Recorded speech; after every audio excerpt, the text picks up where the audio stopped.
Hello mga kagulans! Nakwento ko na sa inyo yung aking naging cancer journey, breast cancer stage 3B. Ang next naman, yung kay Daddy. Na-diagnose si Daddy na stage 4 non-Hodgkin's lymphoma. Paano siya ginamot? Ngayon, thank God, recovered na rin siya. Umalat hanggang buto sa likod. Nagkaroon ako ng severe pain at the back. Basta dito sa may likod. Sa may spinal cord pa yun. Malapit. From 1 to 10, kung merong number 15 ang severe. All kinds of pain reliever na nag-i-effect sa akin. Kasi di ba nasa buto na? So, ang pain sobrang severe. Hindi ko pa alam parang akong cancer. So parang narong diagnose pa ako dahil Hindi nila na-detect sa CT scan sa ultrasound na may cancer siya. ako many months akong nag-therapy. November, December, January, mga 3 months. So doctor, binasa yung CT scan. Under treatment ako for therapy. No? Pinay-PT pa, Diyos ko. PT, Binubugbog yung likod kung nasa ng cancer. or Problema, kada uuwi siya, sabi ko, Daddy, para siyang natutunaw ng kandila. Sabi ko, Daddy, parang hindi yata nakakaganda sa'yo yung PT mo niya. Severe nangyayari sa'yo eh. Parang hindi tama. So, pinahinto ko. So, wala yung aking appetite. Tagal. you know, 30 Suddenly, pounds. and then, In a matter of 3 months. yeah, ang cause pa rin nung losing my weight is yung I cannot sleep because of the severe pain. So maybe in 2 hours ko sleep, at Matagal 3 na hours ko sleep. sa gabi. So gumagapang ako sa Gapang siya talaga sa pain. sa pain. Lahat na ng position ng pagtulog, no, I cannot move because of the severe pain. Nahimatay siya pagkagaling sa CR kasi sa Because of the severe pain. severe pain. Couch siya bumagsak, parang bigla nawala ng malay. Blood pressure is 60/40. Ma-ambulance, no? Buti na lang yung aking nurse na doon, pina-upside down niya ako itong aking dalawang legs. Pinataas ako. Pinataas niya para daw dulo sa aking brain so that the blood, no? May blood flow. My Ano? blood flow. Sa ER, Akala kasi nila, meron akong bleeding. pina-CT scan agad with contra siya, baka may internal bleeding. Then nagkagulatan. Nakita na. Sobrang daming Ulani. ulani Lymph node all Lymph over his nodes. body. Heart niya sa Sa mga may 7 heart. inches. sa left and right. Sa And bituka. then sa Bituka. Sa bituka, left and right din. Tapos sa singit ko. Grabe. Ang dami dun sa CT scan. Kitang-kita lahat. Nakita. Nagkagulatan And then, talaga doon dahil, may cancer po si sir. Ha? Parang, never namin maisip na may cancer siya. Nung na-diagnose ako na may cancer ako, si Daddy sabay. Kasi laki ng 1 peso na kuha noon yung cancer. Yung bilog niya dito, ang laki. And then, pina-lab works kaming dalawa. Pero ako, pina-mammogram, CT scan sa ultrasound. Siya, laboratory works lang. Kaya, walang lumabas sa kanya na may malignancy siya. Basta yung sa kanya, wala eh. As in na wala. Mali. Nagkamali rin doon eh. Based doon sa laboratory. Based lang sa laboratory, sinabi benign. Hindi naman benign, no? hindi naman sa totoo lang, hindi madadiagnose ng laboratory works lang, yung blood works lang. Hindi madadiagnose ang cancer. Kailangan, kung may bukol, kuha na ng laman, i-biopsy. Yung pinainom sa amin yung isang alternative doctor na basta I think there is something in it na naging issue. So, nawala, humupyaw kasi parang steroid-based yata yung pinainom. Huli na namin nalaman yon. So, syempre, naturalmente, umagsak, nagtago lang. Pero, yun, parang nag-hibernate for a while. So, ako lang ang na-diagnose as malignant ang aking mga bukol. That's 2018. Na-diagnose siya, hindi dahil may bukol. Wala, ang kanya pain lang. Kala nila degenerative disease. Ano ba yung degenerative disease? Yung buto ng sa spinal cord banda na nagdidikit-dikit na sa likod. Usually ko pa naman sa aging yan. Nagagasgasan na nagdidikit kaya painful. Sinabi rin ng doctor ng ortho na degenerative disease dahil based sa CT scan sa ultrasound. Yes. Na-admit pa siya ng 1 linggo para talagang i-further test. Ang daming test. May HIV test, may yung sa bones, para malaman daw kung anong stage no, for sure cancer daw, no, Oo. ng lymph nodes, no, para ma-verify o malaman anong klase, no, biopsy dito sa Yung bukol nito. bukol. At 2 days ako nasa OR, no, dito yung biopsy, nalagyan ako ng IV, pumuputok yung ugat ko dahil maliliit daw. They decided na another surgery, ilagyan ako nito. Ang tawag dito, portacat. So another surgery yan na may parang tube na maliit Nakakonect sa na heart. nakakonect sa heart. Para dito, yung parang IV. Yung Portacat is dito na nila pinadaan yung mga chemo drugs, mga blood sample, pagkukunan ako ng laboratory, no? Mga 10 years ata, ano nito, no? Third year na ako eh. Sunuik ako sa hospital, no? Para ma-confirm kung anong exact size, no? Another, ano naman, they call it CT PET scan. Totoo naman yun from buong body. Para siyang CT scan, pero buong katawan mula ulo hanggang talampakan. Lalagyan din ng dye. Kasi ginagawa namin yun every 6 months. And then, lahat ng internal organ, Mga doktor nun, dapat i-clear siya. one good things, no, buti na lang hindi ako nag-smoke, hindi ako sa alat, no. All the results ng laboratory ko para bigyan ako ng clearance, no, bago ko i-chemo, no. Pa ako ng bone marrow dito sa likod ko. Sakit nun. Medyo may konting pain. Walang kwenta yung pagtusok na yan kaysa doon sa severe pain ko sa back pain. Yun na yung point na nakita ko sa kanya, parang exasperated na siya sa sakit. Na siya na yung nagsabi na Kasi I ipa-admit na cannot ako. decide pa, mayroon pa rin akong denial. I think for 3 days, I always iyak lang ako ng iyak. Nagpaalam na siya sa akin. So, during our conversation ng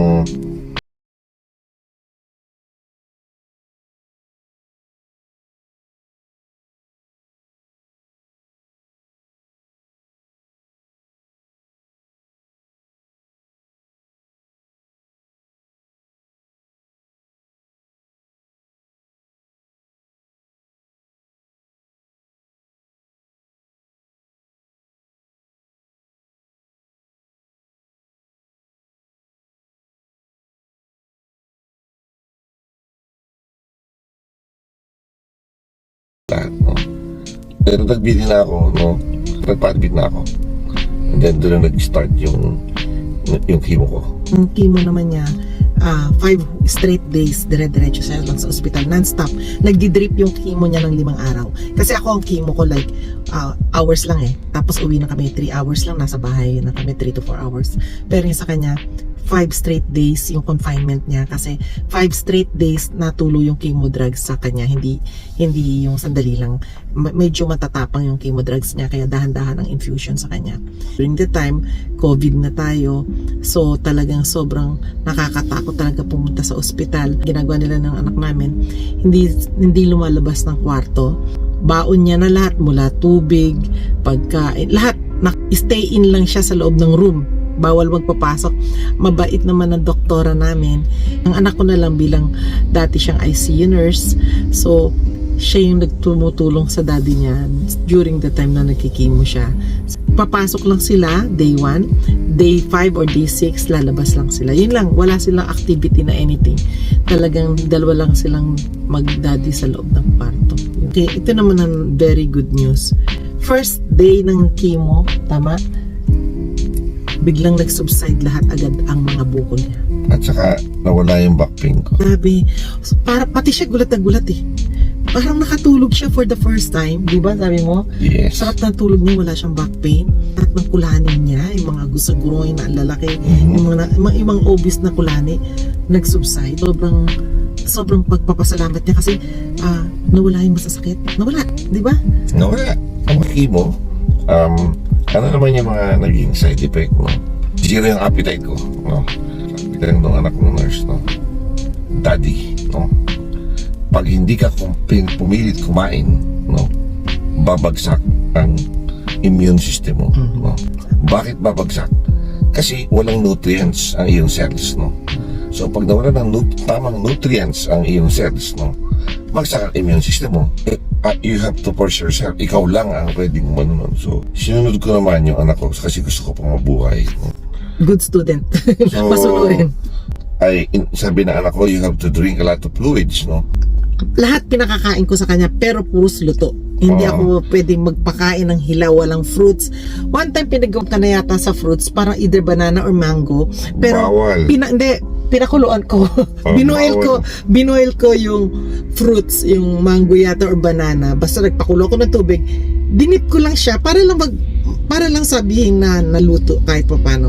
Kasi totally bawal ang hilaw. Kahit na fruits pa yan. Nangyari kasi sa akin yan eh. Kumain ako ng hilaw, nag-diarrhea ako. Para lang may makain siyang fruits. Natatakam na siya nun eh. You can eat any food, basta luto. No? Repersa ko yung sarili ko, kahit na nasusuka ka, to eat all the food. No? Parang hindi ko nang inumuya with Lunok water. Tinabi ko, Daddy, kahit hindi mo na malasahan, chew a bit, then swallow with water. Ganun lang. Oo. Nguya, lunok, nguya, lunok. Ang gagawin mo lang sa buhay ngayon habang nakikimo ka, kain, tulog, dasal, konting gising. Ganun lang. Yun ang naging cycle ng buhay niya during the time na nagkikimo siya. Hindi ko siya tinatabihan. Kasi compromise nga, mahina ang resistance. Hindi ko alam kung may dala ako sa kanyang germs or bacteria or virus. Kaya nag-iisa siya sa kama, sa kwarto. Doon lang naman ako sa labas ng kwarto para miyat-miya ko siya sinisilip. Ang mahalaga sa amin, nakakatulog siya. Sure na everything peaceful sa kwarto, yun. Nung nagkikimo na si Daddy, lagi ko siyang hindi kumain. Kasi alam mo, mahirap na nga siya pakainin sa ordinary cases, no? Tapos, yung ganun po, walan siya ng Appetite. wala siya ng appetite eh. So, lahat ng gusto niyang pagkain, sabi ko, anong gusto mo, lulutuin ko. Anong, di ba, sarado tayo ng lockdown. So, talagang niluluto namin, pinag-check ang kukuin, ibinibili ko sa online ng mga pagkain kung pwede or ingredients.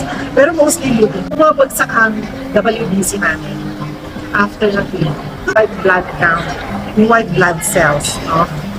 Kasi pag bagsak ang WBC, pwede ka talaga agad kapitan ng kahit anong sakit. Pagdaan lang na may virus dyan, pick up mo yun. Then, on the second day daw, pagka-uwi niya after ng chemo, hindi mo tulungan mag-produce ng WBC or white blood cells, yung katawan, yung purpose ng peg-field resting ka rin.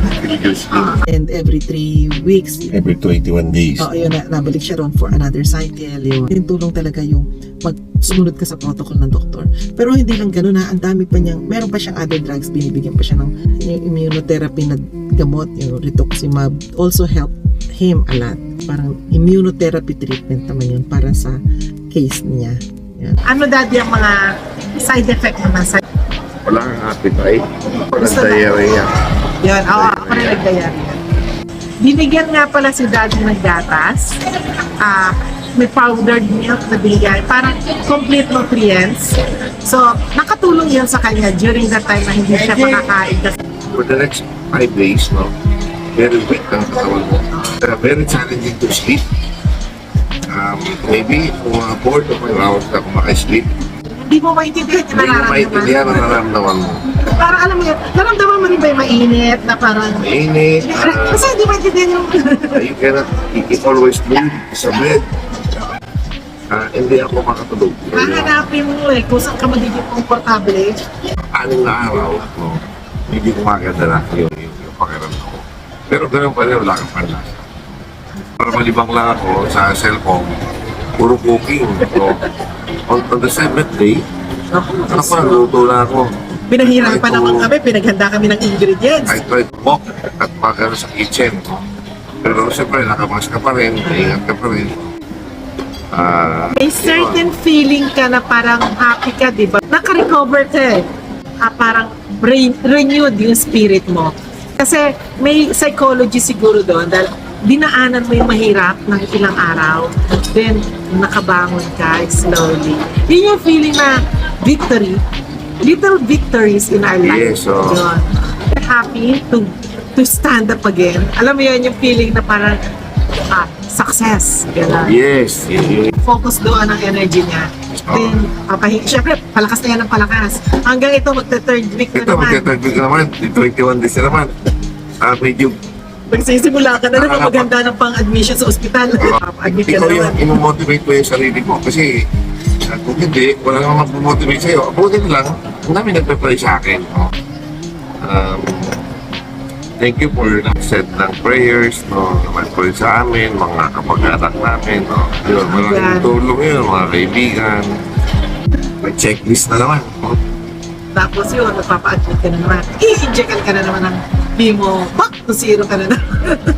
I always pray na isinurrender ko kay Lord yung life ko na Lord, give us the strength. And lagi ko sinasabi, yung tinuro sa akin ni Mami na I am healed in Jesus' name. For how many times a day? I am healed in I Jesus' am name. with conviction. I am healed in Jesus' name. At na ako sinasabi ko. Until now, Everyday. everyday yan, pagkagising namin talaga, papasalamat ka talaga sa Diyos dahil every single day na nagising ka. Nung matapos na yung protocol, no?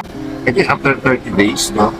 Para ma-check kung okay ka na, Tumanap yung team mo. tawag lahat ng team mo, ano ulit, CT PET scan, para malaman kung naubos na yung cancer na yung mga bukol-bukol na yun.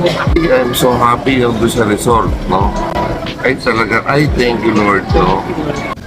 Tuwa ako nun dahil ang ganda na naging results. Yung iba kasi naniniwala na pangit ang team.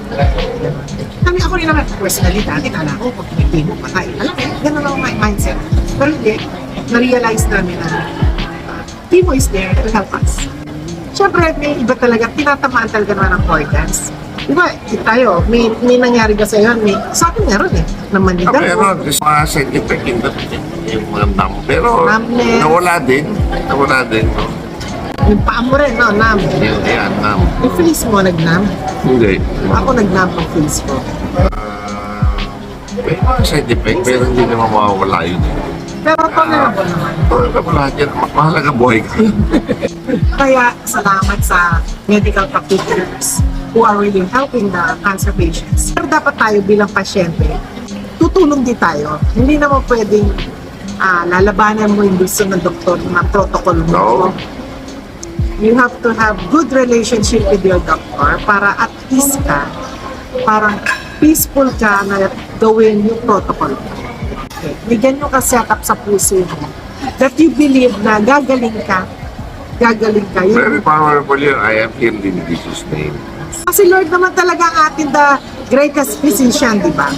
Ma-mindset mo na gagaling ka. Pero at the same time, we believe in the power of miracle. Kami, we believe in the power of I really believe in the power of miracle.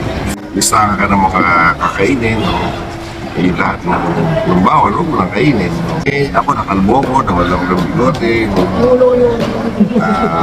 Lahat ng may hair na talaga nawala. No? Yan yung mga side Pilay effects. mo, nawala. Pilay ko, Nawala halos. wala yan. I tell you, it's not easy. It's very challenging. And kaya naman yan. Basta think the mindset and then always pray. Natin kalimutan si Lord. No? Hindi mo mawawala yung worries. Ay, yung worry, normal yan, no? Yung worry, part yun ng process, no? That's why naging iba ang aming pananaw sa buhay, no? After our health challenges, no? Hindi, saka kasi yung worry na sinasabi ko naman, syempre, it pop-up up sa mind mo. Pwede may financial worry, relationship worries, health worries, ano bang future ko, mabubuhay ba ako, things like that. Huwag mo na masyadong i-worry yung future. Pray for it, then release mo na. And then you just do it one day at a time. Do it one day at a time. Kasi hindi mo naman alam talaga, we're not all assured of the future, di ba? Kung i-worry mo at that point na nagpapagaling ka, sa tingin mo makakatulong sa'yo. Unang-una, bawal ang stress. Kapag lalo na pag mo treatment ka, yung nag-healing process ka, sobrang bawal ang stress. Listen to beautiful music, to relaxing music, mag-pray ka, if that's the way para mawala yung stress mo. Kinat off namin lahat ang negative things in our life. From negative news, hindi kayo nakikinig ng news, mga taong negative, because it will not bring you healing. You have to find a way. Financial worries, kasama yun. No? Diyos mo lang na pag nagpapagamot, kailangan yan. Kaya kailangan yun, hindi pwedeng wala. No? During my chemo nga, I'm still working. Daladala ko pa rin yung laptop ko to work. Kasi you have to work kasi siya nakukuha ng babayan, di ba? Nagawa ka ng paraan. Wag mo yung worry ba sa mental, yun yung problem Yung isip mo, mga in the future, long time pa yung mangyayari, in the next few years from now pa, huwag mo na muna pag-isipan yun. Try to read some books about the mga positive books. Join kayo sa mga nakakatulong sa in terms of mindset, in terms of spiritual. Online mass tayo. Everyday yan. Nakatulong sa amin talaga ng gusto. Everyday, walang palya yung online mass namin. Kung saan ka talaga makakakuha ng strength. So, Pasalamat talaga. Being grateful na sa buhay na ito, being grateful kahit na may challenges sa buhay natin. Being grateful that you're here, kasama mo pamilya mo, mahal mo sa buhay, kaibigan mo, whoever it is. Being grateful sa na nakarating ka sa point ng ito ng buhay natin. Yun, things like that. Still grateful in spite of. in spite of everything, napasalamat tayo sa Diyos. Yun ang mahalaga sa akin. Saka ang laking bagay, nagbagong pananaw namin sa buhay. Yes. Dati rat race ang mind namin. Para bang, kailangan ma-accomplish to, kailangan ganito, puro kailangan. After our cancer journey, naging mas Maging keep it simple ang buhay. peaceful kami, mas simple ang buhay namin. Mas alam na namin ano ba dapat i-prioritize sa buhay. More on relationship ba, more on gano'n. Alam mo na kung ano ang mas mahalaga sa buhay. Well, everyone needs material things, financial, pero hindi yun ang pinakamahalaga sa buhay. Marami kami na-realize are more important than this. Bigay namin yung energy namin sa mga things that matters. Hindi yung sa mga bagay na alam mo it matters pero wala eh. Hindi naman pala nagmamatter sa buhay. So, dapat matututunan mo yun para malesen ang worries mo sa buhay. So we hope na nakatulong kami sa our journey and help the challenges na ito. See you sa Future videos future videos namin. shared something valuable to you na mapapakinabangan mo or ng loved ones mo, please feel free to share it with them. At may mga taong nag-inspire din sa amin during our cancer journey. So, ngayon naman, we want to It's share. like a payback line. Take care, mga fans. Please follow, like, and subscribe. Bye-bye! Bye.